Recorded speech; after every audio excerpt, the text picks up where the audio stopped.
Dossier espionnage. Dans le secret du renseignement. Narration Patrick Blandin. Un programme de la Compagnie du Savoir. Un traître à la CIA. Robert Hansen. Le dernier jour du soleil. Bob Hansen allait bientôt prendre sa retraite. Mais au lieu de recevoir une montre en or ou une pension modeste comme la plupart des employés, il allait au contraire obtenir 50 000 $ en petites coupures.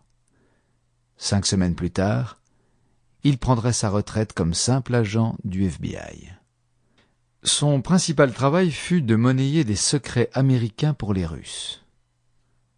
Juste avant l'aube, seul dans la pénombre de son bureau et vêtu de son pyjama noir, il écrivit une lettre à son contact russe. L'espion sentait quelque chose ou quelqu'un à proximité.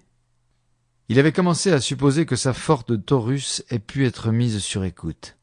Sa radio faisait d'étranges crépitements depuis quelque temps, et il avait raison. Son téléphone était sur écoute, un escadron de surveillance du FBI occupait une maison voisine. Il savait qu'il était suivi. Hansen tapa sa lettre de démission sur un ordinateur portable.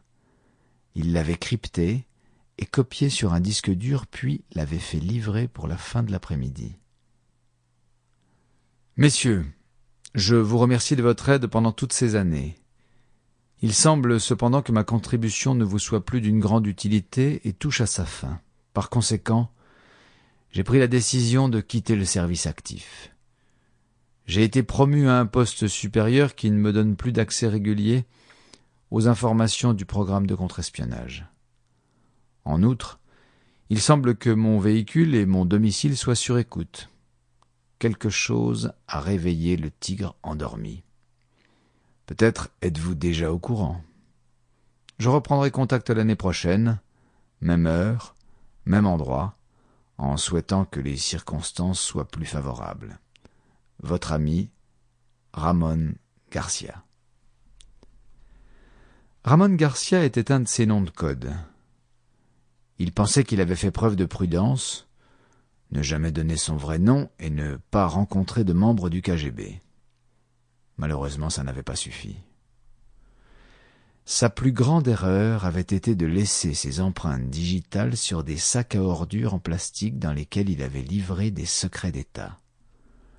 Lorsque son dossier avait été vendu par un ancien du KGB en septembre 2000, le laboratoire du FBI avait eu accès à cette information.